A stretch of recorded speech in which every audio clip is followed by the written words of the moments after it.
Pessoal, oitavo ano, vamos lá?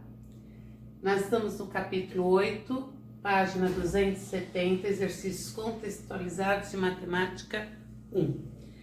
Vou simplificando sempre os enunciados, tá? Por causa da gravação do vídeo. Então, no primeiro, vocês estão aí com a apostila, é só acompanhar. No primeiro, ele me dá uma fórmula que a empresa aplica uma taxa de juros. E ele me dá a fórmula dessa maneira. Aqui eu coloquei por curiosidade o que significa cada termo, tá? Que tá escrito aí, mas não é necessário para o nosso exercício, foi realmente curiosidade. Ele quer que vocês simplifiquem essa fórmula, que fique de uma maneira mais fácil para quem for utilizar. Então vamos lá.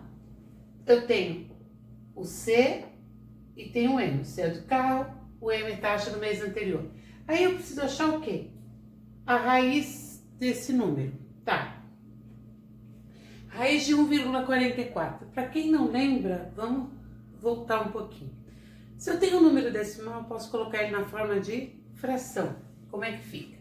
Vai ficar raiz, tira a vírgula, 144.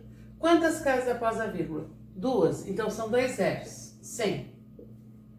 Raiz de 144, 12. Raiz de 100, 10. Então, no lugar de escrever raiz de 1,44, eu vou colocar 1,2. Então, aqui vai dar 1,2 vezes. Quando eu vou tirar a raiz de uma variável, eu divido o expoente, tá? Pelo índice. Aqui vai ficar 4 dividido por 2, 2. 2 dividido por 2, 1. Raiz quadrada de 4, 2.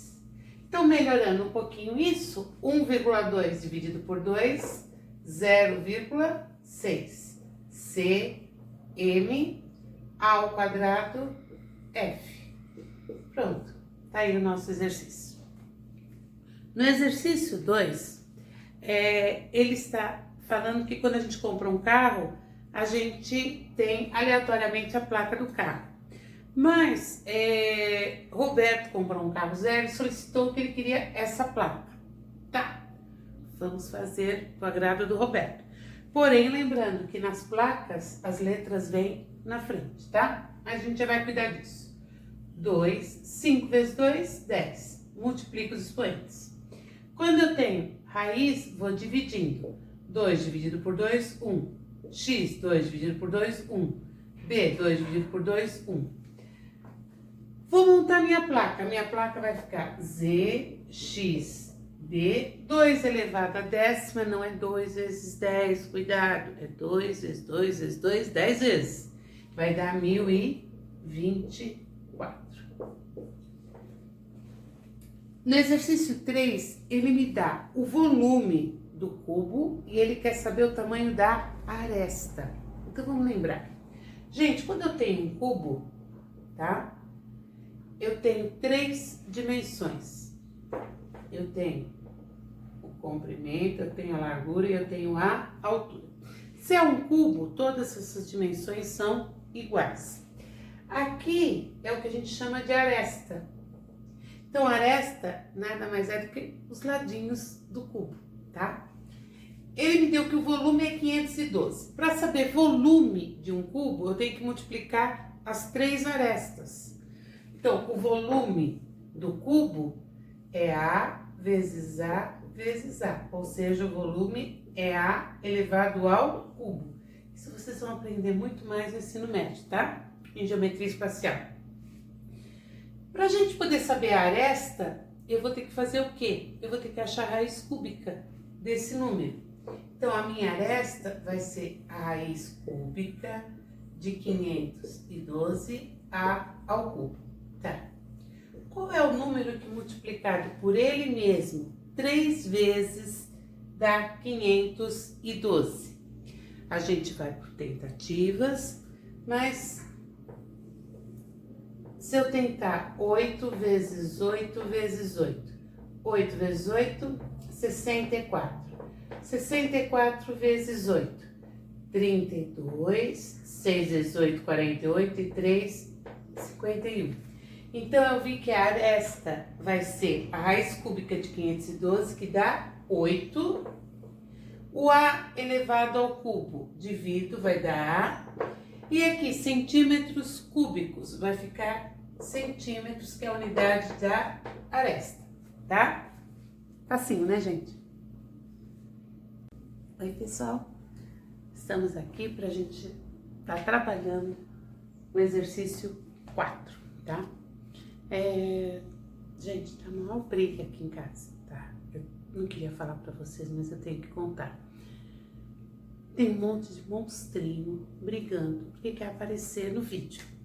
Aí eu estive conversando com eles e eu falei assim, gente, vamos devagar. Como eu tô meio angustiada hoje, porque é difícil a gente ficar falando para uma câmera, né? Eu estou falando com o meu celular e ele não me responde. Então eu pergunto e ele não responde. Então eu comecei a ficar um pouco triste.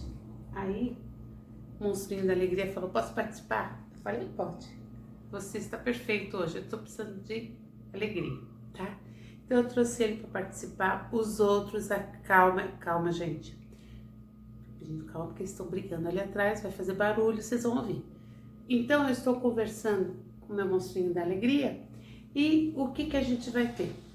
A gente vai passando muita alegria para vocês através da resolução dos exercícios, eu vou ficar mais alegre. E eu já falei para ele, se ele tiver dúvida, ele pode perguntar, tá? Vai ter um monstrinho comigo perguntando. Enquanto vocês ficam em casa, quietos, não saiam de casa, tá? Eu vou conversando com o meu monstrinho. Vamos lá. No exercício 4, eu vou ler o enunciado para vocês, explicando algumas coisas. A expressão que determina montante. Montante é o total que eu tenho produzido por um valor aplicado à taxa de juros compostos. Gente, quando eu aplico um dinheiro, tá? Eu estou aplicando um capital. Se eu aplico ele por 1, 2, 3, 4 meses, ele vai rendendo juros. No final, o dinheiro que eu apliquei mais os juros se chama montante, tá? Então, continuando.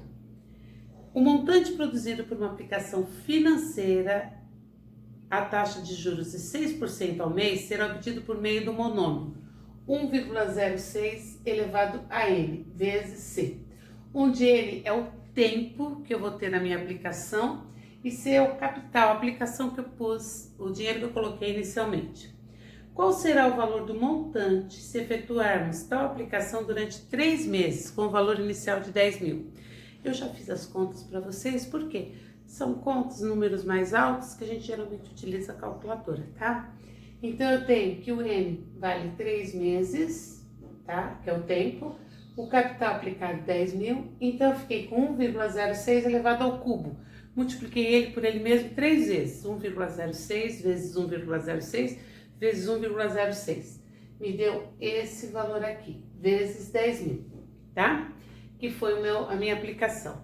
No final, com quanto eu fiquei? Eu fiquei com R$ 11.910,16. Então, eu apliquei 10 mil.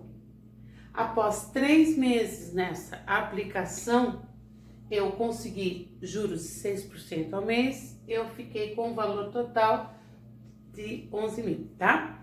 Então, era para explicar para vocês um pouquinho dessa parte de estatística, quando a gente trabalha matemática financeira, juros. Então, tudo isso a gente vai aprendendo devagar, tá? No exercício 5, ele me dá a pirâmide e ele fala que nessa pirâmide, a fórmula de uma pirâmide, já falei isso para vocês, geometria espacial, ensino médio. Lá a gente vai aprender todas essas fórmulas. Por enquanto, 1/3 da área da base vezes a altura. Gente, a pirâmide, ela tem esse formato, tá? Então, aqui é a base da pirâmide. E aqui eu tenho a altura da pirâmide. Ele me falou que essa pirâmide, ela tem uma base quadrada. É um quadrado. Qual é a fórmula do quadrado? É lado vezes lado. Então, como é que vai ficar? Volume é igual a 1/3 da área da base. Bem, então eu sei que a base é um quadrado, é lado vezes lado. Ele falou que o lado vale x ao quadrado. Então é x ao quadrado vezes x ao quadrado. Isso é a área da base. Vezes a altura. Quem é a minha altura? Raiz quadrada de 9y ao quadrado. Vamos resolver isso aqui. 1/3 x ao quadrado vezes x ao quadrado somos expoentes, x à quarta. Aqui eu tenho uma raiz quadrada de 9, 3. Raiz de y ao quadrado, y. Corto 3 com 3, fiquei com x à quarta, y. Esse é o valor do volume da minha pirâmide, tá? O exercício 6, para mim, é o mais interessante porque a gente vai poder trabalhar um pouquinho as operações que a gente tem. Descubra a senha de Júlia, sabendo que ela é representada por essa expressão simplificada. Vamos simplificar, tá? Aqui não posso fazer nada, a ao quadrado, b, c. Vou resolver aqui dentro. Raiz quinta. Gente, deixa x quieto. Primeiro vou resolver o que está dentro da raiz aqui, essa raiz mais interna. 8 dividido raiz quadrada é 2. 8 dividido por 2, 4. 10 dividido por 2, 5. E na parte de baixo, o que eu tenho? Raiz quadrada de a à quarta é a ao quadrado. B ao quadrado vai dar b. C ao quadrado vai dar c. Olha que maravilha. A ao quadrado aqui está multiplicando. Já posso cortar esse com esse com esse e esse com esse. Basta eu resolver isso aqui. Raiz quinta, x vezes x à quarta, x à quinta, y à quinta. Tirando a raiz, x, 5 dividido por 5, 1. 5 dividido y, 5 dividido por 5, 1. Olha como é que ficou simplificado, x vezes y. Super fácil, né? Gostaram? Ele não teve dúvidas.